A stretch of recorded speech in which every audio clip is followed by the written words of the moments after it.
Hai semua, kali ini saya akan mendemonstrasikan untuk setting awal Synology DS7116. Pertama-tama kita harus siapin Synology-nya ya pasti. Terus kita pasang untuk 2 buah harddisk. Ini slotnya, slot 1, ini slot 2. Setelah itu kita nyalakan, ini tombol powernya. Terus setelah itu kita sambungkan dengan LAN. Nah, indikatornya ini. Kalau dia sudah berkedip berarti dia sudah tersambung dengan LAN. Oke, setelah itu kita langsung masuk ke find.synology.com. Kita cocokin. Modelnya kebetulan ini DS7116, betul. Terus untuk IP-nya di sini ada 192.168.3.127. Nah, karena dia belum terinstall, nama defaultnya adalah DiskStation. Terus untuk statusnya not install. Oke, kita konekin. Ini agreementnya. Kita langsung cek aja, menandakan kalau kita setuju. Langsung klik OK. Oke, kita langsung klik setup. Nah, di sini kita ada manual install dan install now. Kalau dia sudah terkoneksi dengan internet, kita bisa klik langsung ke install now. Tapi kalau kita belum terkoneksi dengan internet, harus klik ke manual install. Nah, manual install ini langkahnya kita harus download dulu DSM-nya di webnya Synology. Setelah itu baru kita install. Nah, karena sekarang kita udah terkoneksi internet, kita install now aja. Nah, ini udah keluar, jadi nanti ini ada warning kayak gitu kalau data yang ada di harddisknya akan di-remove semuanya karena untuk instalasinya. Kalau kita udah setuju, kita cek aja, lalu klik OK. Oke, kita tunggu instalasinya.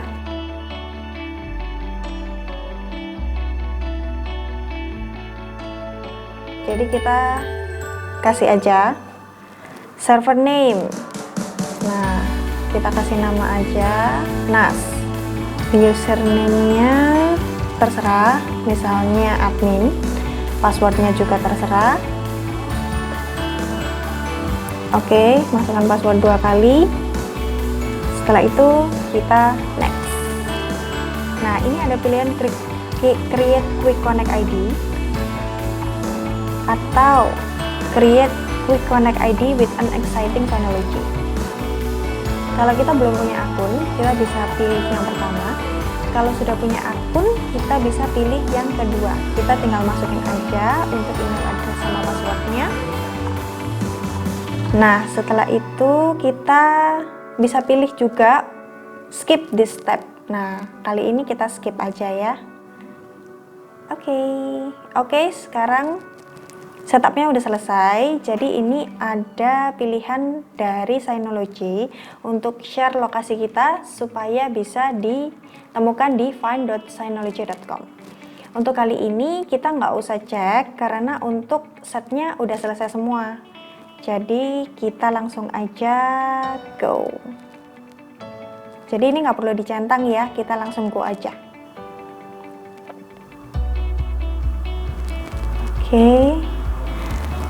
Oke. Ini ada beberapa tips ya dari Synology-nya. Kita yes aja. Nah, oke. Setting udah selesai, jadi kita bisa lanjutin setup untuk aplikasi-aplikasi yang kita inginkan. Di video selanjutnya kita akan showing untuk konfigurasi selanjutnya. Hai, kembali lagi bersama Ayu. Kali ini Ayu bakalan tunjukin untuk setting storage pool dan volume. Oke, setting storage pool dan volume ini adalah penggabungan 2 harddisk yang udah kita siapkan kemarin dan udah kita pasang di Synology-nya. Nah, ini adalah pembuatan storage pool ini penggabungan dua harddisknya. Jadi kalau di bahasa Indonesia kan adalah kolam penyimpanan. Kita harus setting storage pool dan volume dulu agar kita bisa gunakan untuk simpan data-data kita. Kita langsung aja. Nah, untuk step pertama kita klik menu, kita pilih storage manager.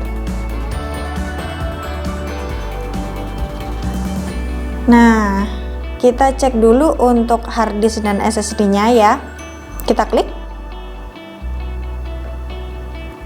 Ini ada dua harddisk yang udah dipasang ya. Ada harddisk 1, ada harddisk 2. Nah, untuk storage pool-nya ini masih kosong ya. Kita langsung bikin aja. Kita klik create. Nah, di sini ada dua pilihan ya. Ada better performance, ada higher flexibility. Jadi untuk better performance ini kita hanya bisa bikin untuk satu volume, tapi nanti akan menampilkan performa yang lebih baik. Nah, pilihan kedua ini ada higher flexibility. Nah, ini untuk higher flexibility kita bisa bikin multiple volume. Jadi kita bisa partisi-partisi gitu. Kita bisa atur ukuran yang berbeda-beda di setiap penyimpanannya. Nah, kali ini kita akan pilih better performance ya.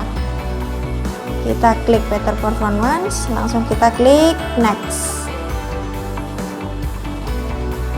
Nah, untuk RAID tipe di sini ini ada RAID 1, ada basic, ada GPOT, ada RAID 0. Kita fokus ke RAID 1 dan RAID 0 aja. Kalau RAID 1 itu dia 2 harddisk yang kapasitasnya nggak bisa digabungkan, tapi dia akan menyimpan data yang sama di harddisk 1 dan di harddisk 2. Jadi kalau harddisk yang pertama rusak, kita ada cadangan data di harddisk yang kedua, seperti itu. Nah, untuk RAID 0 ini dia kelebihannya bisa digabungkan. Jadi kalau kita pasang 1 tera harddisk ada 2, jadi bisa digabungkan jadi 2 tera. Nah, kalau RAID 1 tadi kan tidak bisa digabungkan. Jadi RAID 1 itu kalau kita pasang 1 tera ada 2, kita punya storage-nya cuma 1 tera. Nah, RAID 0 ini kekurangannya kalau kita simpan data, kalau harddisk 1 rusak, jadi harddisk yang kedua itu nggak bisa menyimpan data kita secara utuh. Jadi data kita itu rusak juga, kayak gitu. Untuk kali ini kita pilih yang RAID 1 aja. Nah, kita pilih RAID 1, next. Nah, di sini ada RAID 1 ya yang kita gunakan, jadi minimal harddisknya 2. Kita centang dua-duanya. Nah, kita klik next. Nah, di sini ada warning ya. Jadi semua data yang ada di harddisk itu bakalan dihapus. Kita klik OK. Ada pilihan, nah ditawarin untuk cek harddisk. Jadi ini akan dicek harddisknya itu ada bad sector atau ada error kayak gitu. Jadi kalau harddisknya udah pernah dipakai, direkomendasikan untuk klik yes kayak gitu. Tapi kalau harddisknya belum pernah dipakai, kita bisa pilih no. Kita next. Oke. Di sini ada summary dari setting yang udah kita buat ya. Jadi di sini ada multiple forum support no, karena tadi pilih yang better performance ya. Terus RAID-nya RAID 1 dan kapasitasnya kurang lebih 1 tera. Oke, kita klik apply.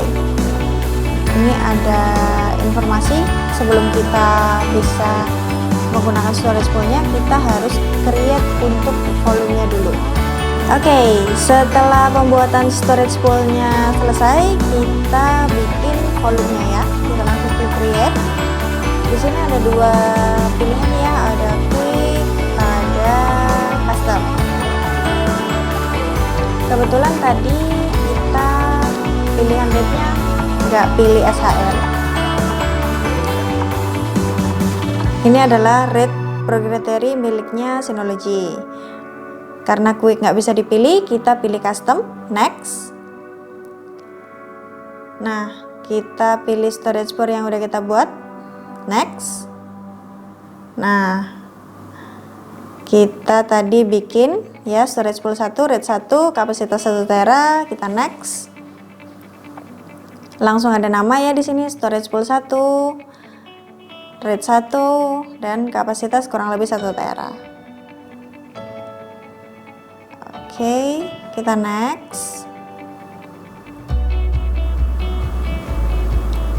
Nah, file sistemnya di sini ada dua pilihan ya, BRFS sama ext4.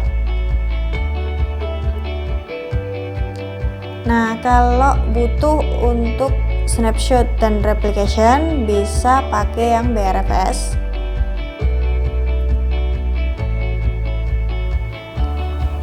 Nah,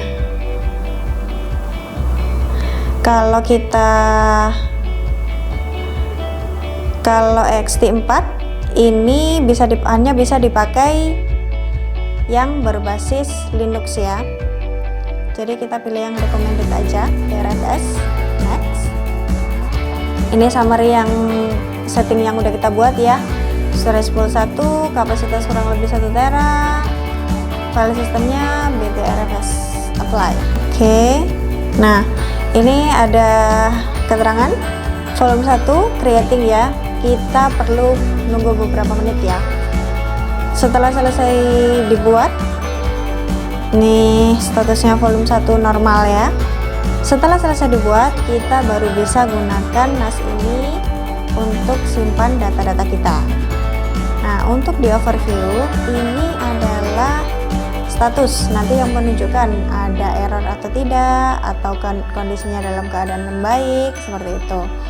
Nah, di sini saat ini statusnya storage managernya healthy ya. Nah, volumenya normal, storage poolnya normal, hard disknya ada 2.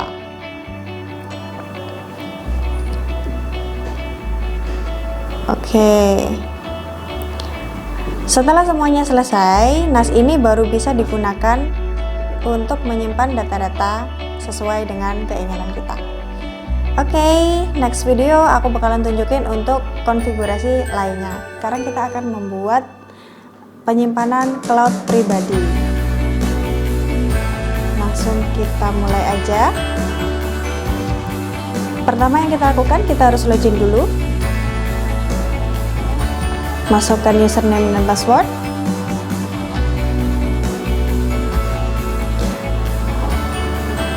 Nah, setelah masuk ke dalam NAS-nya, langsung ke package center. Di sini yang pertama kita install adalah Synology Drive, dan yang kedua Synology Office. Kita kecek aja Drive. Nah, kita pilih Synology Drive Server. Fungsinya ini mirip seperti Google Drive. Jadi ini sebagai tempat penyimpanan untuk data-data, file-file yang akan kita simpan di Synology. Langsung kita klik install.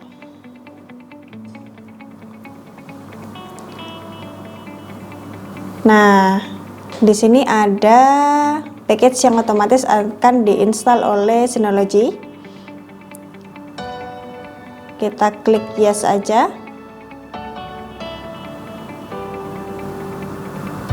Nah, kita tunggu proses download dan installnya ya. Nah, pada status ini kita bisa lihat ya, Synology Drive servernya running ya. Lalu kita lakukan Synology Office. Kita ketik aja Office.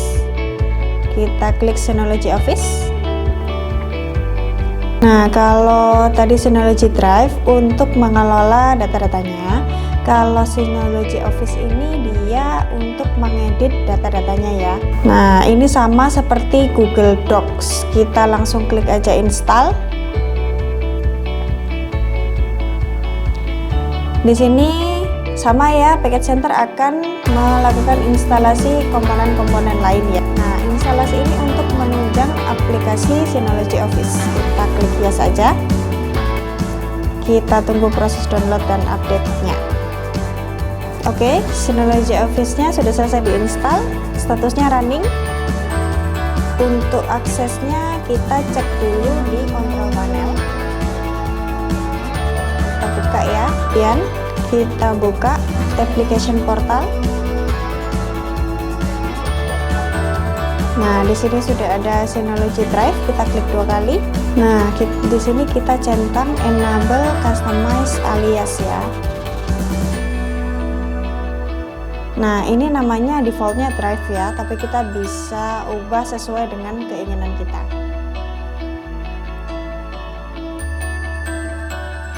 Nah, ini nanti namanya akan muncul di belakang IP address NAS-nya ya. Nah, kita bisa ubah ya. Misalkan dokumen. Nah, bisa juga dirubah seperti ini. Kita klik OK. Nah, aliasnya sekarang dokumen. Kita coba ya ke Synology Drive-nya. Kita klik aja alamat IP-nya. Nah, /dokumen. Oke, ini dia tampilan Synology Drive kita. Di sini ada tim folder, belum kita set ya, jadi masih kosong. Ada share with me. Ini adalah ada dokumen, tempatnya dokumen. Kalau ada pengguna NAS lain yang share dengan kita, share with others. Ini adalah share yang dokumen yang kita share dengan orang lain. Recent ini dokumen yang baru kita buka. Start ini dokumen yang kita tandai bintang. Kalau recycle bin ini, nah ini tempat kalau kita menghapus dokumen maka akan disimpan di recycle bin dulu. Setelah menambahkan customize alias di application portal, langkah selanjutnya adalah enable home service. Untuk melakukannya, langkah pertama bisa kita lakukan dari menu user di control panel, kemudian kita klik advance. Di bagian bawah sendiri ada enable user home service. Kita centang aja. Location-nya adalah di volume 1 yang udah kita buat sebelumnya. Nah, ini ada pilihan untuk centang enable recycle bin. Kalau kita enable, jadi kalau ada user yang hapus datanya, maka nggak langsung terhapus tapi masuk ke recycle bin. Kalau kita tidak centang, jadi data-data yang dihapus akan langsung hilang. Jadi direkomendasikan untuk dicentang enable recycle bin. Kemudian kita klik apply.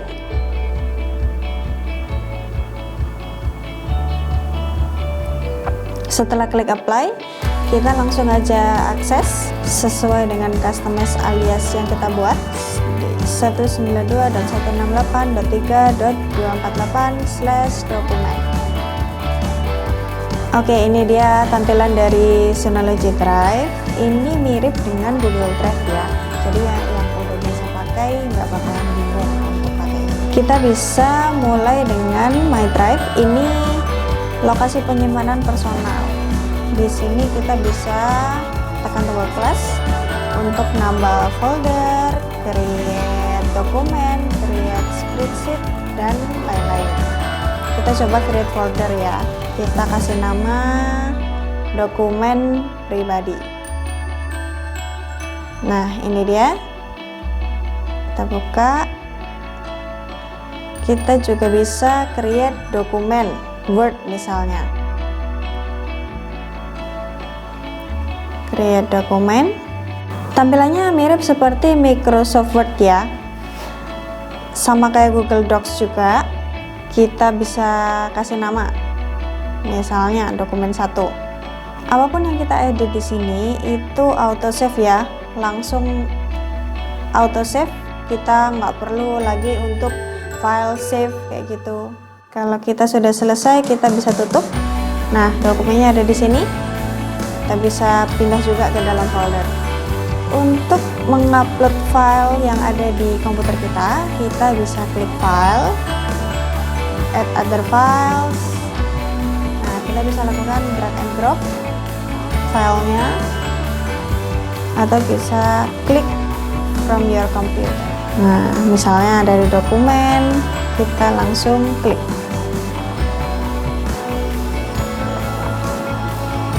Kita klik OK. Nah, dokumennya udah terupload. Oke, sekarang aku bakalan tunjukin cara mengakses Synology file dari smartphone.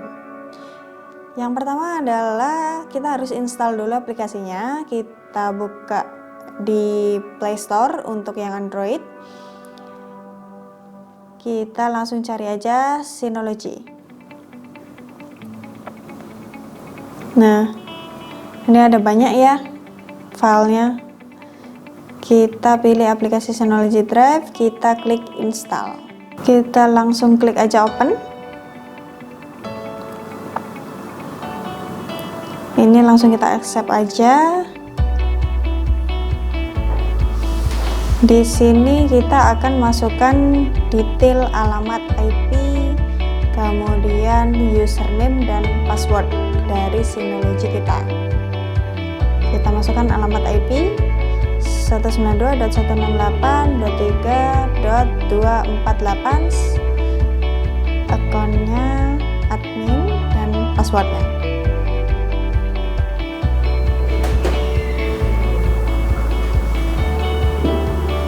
Untuk HTTPS ini kita bisa pilih, bisa dicentang atau tidak. Kita coba ya yang non HTTPS, kita login. Oke, akan langsung tampil ya My Drive, dan di My Drive sudah ada file-file yang kita upload. Untuk menambahkan file dari smartphone, kita bisa klik tombol plus, lihat folder, misalkan diberi nama folder HP. Muncul di sini ya foldernya. Kita bisa tambahkan dokumen atau foto, video, file-file lain.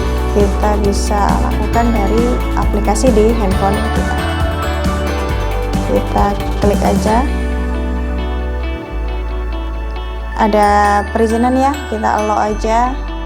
Ada beberapa file ya di handphone saya ini.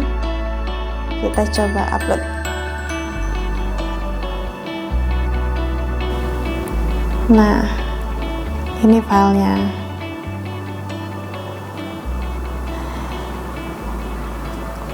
Sekian video untuk akses Synology dari handphone. See you on